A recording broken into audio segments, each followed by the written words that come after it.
네, 오늘 말씀의 제목은 성령 안에서 항상 기도하라입니다. 사랑하는 성도 여러분, 혹시 어떤 일을 열심히 준비하는데 막상 중요한 순간에 힘이 다 빠져버린 경험을 혹시 하신 적이 있으십니까? 운동선수가 체력, 훈련을 게을리하면 경기에 지쳐버리듯 우리의 신앙생활도 마찬가지인 것입니다. 매일 말씀을 읽고 예배드리며 봉사하지만 기도가 빠진다면 마치 전쟁터에 무기 없이 나가는 것과 같습니다. 오늘 우리가 읽은 본문은 사도 바울이 영적 전쟁을 위한 하나님의 전신갑주를 설명한 후 그 모든 무장을 완성하는 마지막 요소로 기도의 중요성을 강조하고 있습니다. 또한 바울은 영적 승리를 위해 말씀과 함께 기도가 반드시 병행되어야 함을 말해주고 있습니다. 오늘 이 말씀을 중심으로 우리는 세 가지 주제인 곧 기도의 본질, 기도의 내용, 기도의 목적을 한번 생각해 보시기 바랍니다. 그렇다면 우리는 기도의 본질에서 언제 어떻게 기도해야 하는가 생각해 봐야 할 것입니다. 본문 18절 상반절의 말씀을 보면 이렇게 말하고 있습니다. 모든 기도와 간구를 하되 항상 성령 안에서 기도하라고 말하고 있습니다. 여기서 바울은 단순히 기도하라고 하지 않고 모든 기도와 간구를 하되 항상 성령 안에서 기도하라고 말하고 있습니다. 먼저 모든 기도와 간구는 기도의 폭과 깊이를 말하고 있습니다. 또한 기도는 하나님과의 친밀한 교제이며 대화인 것입니다. 우리가 자녀로서 아버지께 나아가듯 격식 없이 마음을 나누는 시간인 것입니다. 그리고 간구는 우리의 구체적인 필요나 간절한 요청을 아뢰는 것입니다. 즉, 기도는 형식적인 의무가 아니라 하나님 아버지 앞에 우리의 모든 상황과 필요 그리고 마음을 가감없이 드러내는 것입니다. 또한 우리의 삶 전체가 기도의 내용인 것입니다. 다음으로 항상 성령 안에서 기도하고가 핵심인 것입니다. 여기서 항상은 정해진 시간만이 아니라 우리의 삶의 모든 순간에 깨어 기도해야 함을 의미하고 있습니다. 일상의 호흡처럼 영혼이 호흡의 기도를 멈추지 말라는 것입니다. 또한 성령 안에서는 매우 중요합니다. 기도는 내 뜻이나 욕심을 아뢰는 것이 아니라 성령께서 주시는 마음과 말씀의 진리 안에서 하나님의 뜻에 맞게 구하는 것입니다. 우리의 기도는 자기의 욕심을 이루는 기도가 아니라 성령께서 하나님의 뜻에 따라 우리를 이끌어 가시는 통로가 되어야 한다는 것입니다. 다음은 기도의 내용. 우리는 무엇을 위해 기도해야 하는가입니다. 18절 하반절 말씀을 보면 또 이렇게 말하고 있습니다. 이를 위하여 깨어 구하기를 항상 힘쓰며 여러 성도를 위해 구하라고 말씀하고 있습니다. 아니, 명령하고 있습니다. 바로 우리의 기도는 나 자신만을 위한 울타리에 갇혀서는 안 된다는 것입니다. 즉, 우리는 공동체를 위한 중보 기도에도 힘써야 한다는 것입니다. 초대교회 성도들은 핍박과 고난 속에서도 서로를 위해 중보할 때 영적인 힘을 얻었습니다. 이처럼 내가 기도해야 할 대상은 오직 나의 문제만이 아니라 바로 내 옆에 형제, 자매, 그리고 교회, 더 나아가 나라와 민족, 선교까지를 품고 기도를 해야 한다는 것입니다. 우리 모두는 영적 공동체의 일원이며 한 성도의 기도는 공동체 전체에 힘을 불어 넣습니다. 그렇다면 나는 최근 일주일 동안 나 자신 외에 우리 교회에 어떤 성도를 위해 구체적으로 기도하고 있으십니까? 혹시 지금 마음에 떠오르는 기도 제목이 있다면 무엇입니까? 우리 한 번쯤은 생각해 봐야 할 것입니다. 또한 우리는 누군가 널 위하여 기도하고 있는지 생각해 봐야 할 것입니다. 마지막으로 우리는 왜 기도해야 하는가입니다. 19절에서 20절 말씀을 보면 이렇게 말하고 있습니다. 우리 다 같이 함께 읽겠습니다. 또 나를 위하여 구할 것은 내게 말씀을 주사 나로 입을 열어 복음의 비밀을 담대히 일하여 이 일을 위하여 내가 쇠사슬에 매인 사신된 것을 나로 이 일에 당연히 할 말을 담대하게 하려 하심이라. 아멘. 19절에서 20절 말씀은 바울이 자신을 위해 기도해 달라고 부탁하고 있습니다. 그런데 그 내용이 매우 흥미롭습니다. 그는 단지 자신의 안위를 위한 기도가 아니라 내게 말씀을 주사 담대히 복음을 전하게 해 달라고 요청한 것입니다. 당시 바울은 복음 때문에 로마 감옥에 갇혀 있었습니다. 바울은 감옥에서 풀려나게 해달라고 하거나 고난을 멈추게 해달라고 기도를 부탁하지 않았습니다. 대신 자신이 처한 모든 환경 속에서도 하나님의 비밀인 복음을 담대히 전할 수 있는 능력을 달라고 간구하였습니다. 이는 기도의 중심이 환경의 변화가 아니라 복음의 능력이 나타나는 것에 있음을 보여주고 있는 것입니다.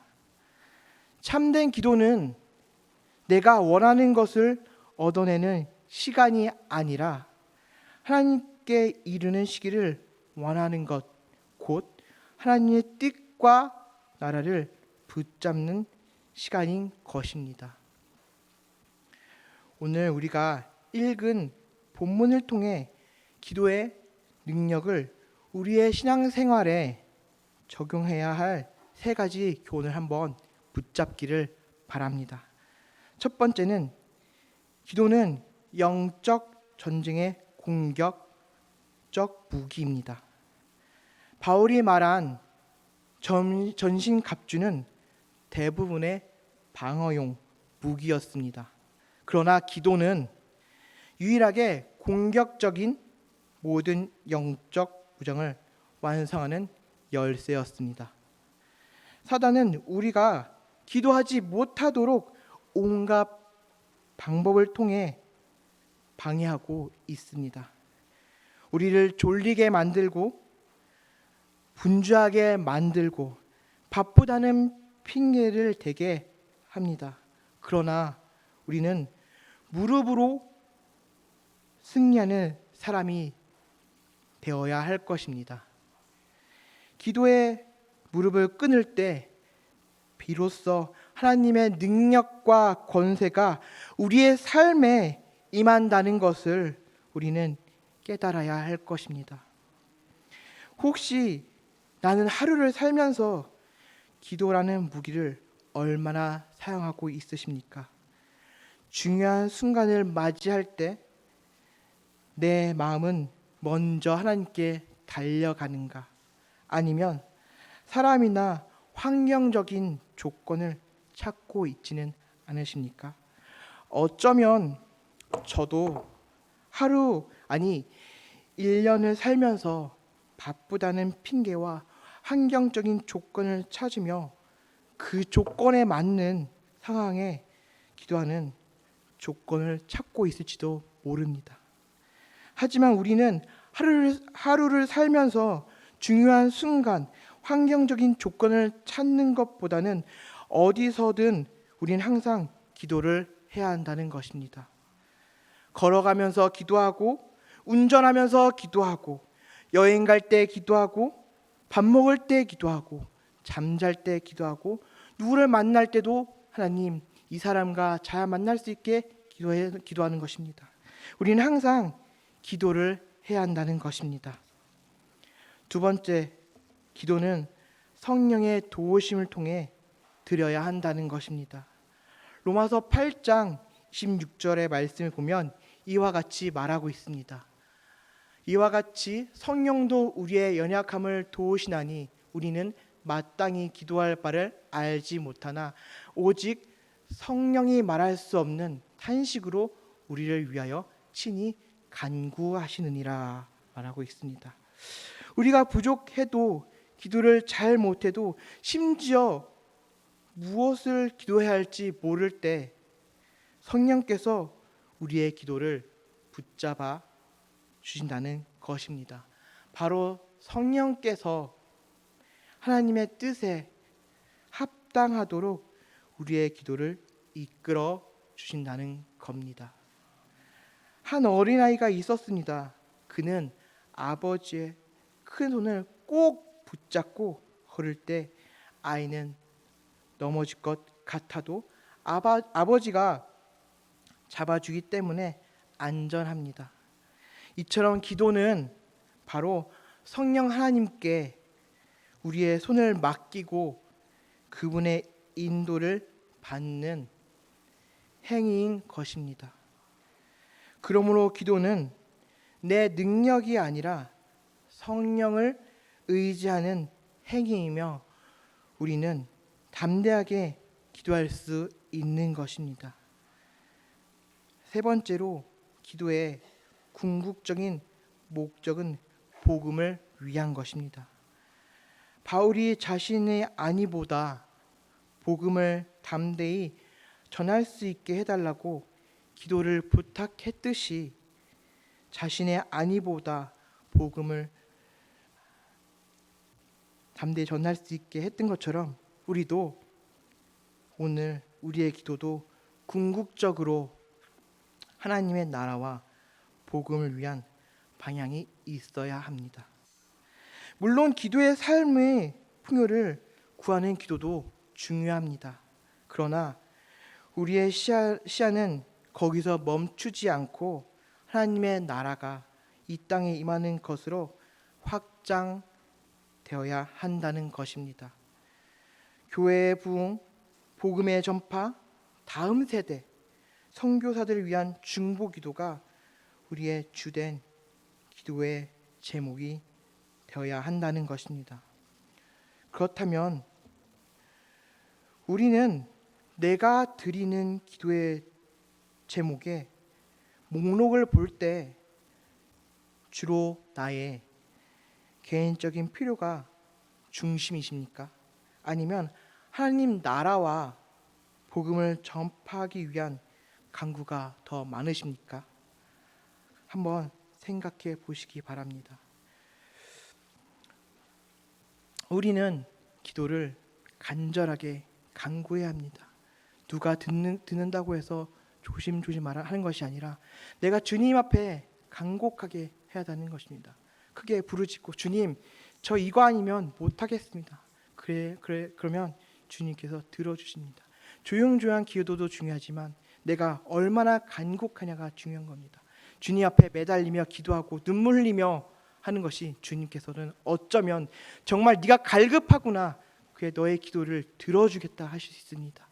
우리가 오늘 기도의 제목처럼 내가 필요할 때마다 찾는 것이 아니라 오며 가며 어딜 가든 누구를 만나든 누구와 사이가 안 좋을 때마다 기도하는 것입니다. 주님, 내가 이 친구와 만나는데 어떻게 하겠습니까? 이 친구가 복음을 모르는데 어떻게 복음을 전파하겠습니까? 하며 항상 기도하시기 바랍니다. 그러면 어쩌면 하나님께서 그 친구나 누굴 전도할 때마다 복음에 대해 궁금해하고 교회에 대해 이렇게 궁금해할 것입니다. 아니면 말 그대로 전도가 돼서 교회에 와서 주님의 말씀을 듣고 주님을 영접할 수가 있습니다. 우리는 오늘 말씀의 제목처럼 항상 성령 안에 있어야 합니다. 그리고 내가 갈급한 만큼 부르짖어야 합니다. 좋은 얘기일 수도 있지만 저희 어머니께서는 항상 말씀하셨습니다. 큰 소리로 기도해라. 갈급하면 네가 부르짖어라. 부르짖어야 하나님께서 응답하는 거지. 조근조근 기도도 보다 크게 짖어라. 내가 갈급하면 주님께서는 정말 응답해 주신다. 근데 갈급하지 않으면 주님께서는 듣는 등 마는 등 한다고 하셨습니다. 나의 기도가 갈급할 때 정말 주님 옆에 부르짖고 눈물 흘리며 쏟아부어야 됩니다. 완전히 내가 받은 기도, 은혜, 아니 내가 누구를 위해 기도한다면 그 친구와 그 성도님들, 우리 가족을 위해 눈물 흘리며 기도해야 됩니다. 간곡하게 간절히 무릎 꿇고 기도해야 합니다. 말 그대로 무릎을 꿇고 기도해야 한다는 것입니다. 기도가 정말 중요합니다. 우리 삶에 다른 것도 중요하지만 기도를 통해 더욱더 주님을 만나며 주님의 삶을 살아갈 수 있을 것입니다. 사랑하는 성도 여러분, 오늘 말씀을 정리하려고 합니다. 기도는 영적 전쟁의 무기보다 기도 없는 성도는 무방비 상태의 병사와 같으며 전쟁터에 총만 들고 가고 총알이 없는 것과 같습니다. 우리의 삶의 모든 순간 기도의 무기를 사용하시기를 바랍니다. 또한 기도는 성령 안에 드려야 합니다. 내 뜻이 아니라 성령의 뜻을 따라 그의 마음을 담아 기도해야 한다는 것입니다. 말 그대로 간절하게 간곡하게 기도해야 합니다. 힘들 때마다 주님을 붙잡고 기도해야 합니다. 교회에 오지 못하면 집에서도 열심히 하고 집에서 못하면 걸어가면서 하고 기도는 여러 가지 방법으로 하면 됩니다. 장소에 따라 구애받지 않아야 됩니다. 기도의 목적은 또한 복음입니다. 나의 문제 해결을 넘어 복음이 전파되고 하나님 나라가 확장되도록 기도해야 합니다. 그리고 여러분들은 하나님의 전신갑주를 입으셨습니까? 이제 기도의 불을 켜시기를 바랍니다. 기도의 무릎을 다시 세우기를 바랍니다. 오늘 말씀을 마무리하면서 우리 모두가 성령 안에서 항상 깨어 기도하기를 바랍니다. 또한 에베소 성도들처럼 기도의 영적 승리를 쟁취하는 복음된 성도들이 되기를 간절히 소망합니다. 제가 이걸 말씀을 준비하면서 한 가지 CCM이 생각났었습니다. 중간에 보면 누군가 널 위해 기도했냐고 나오지 않았습니까? 그 찬양을 들으면 정말 누군가를 내가 열심히 기도했는지 생각하게 됩니다. 말 그대로 누군가 내가 기도하고 있을까? 아니면 좀 좋은 예는 아니지만 정말 나를 위해 사람들이 기도하고 있을까? 의심할 때도 있지만 그 가사의 제목을 들으면 누군가 위해 더 기도해야 되겠고 누군가 더 위해 힘써야겠다 생각이 들었습니다.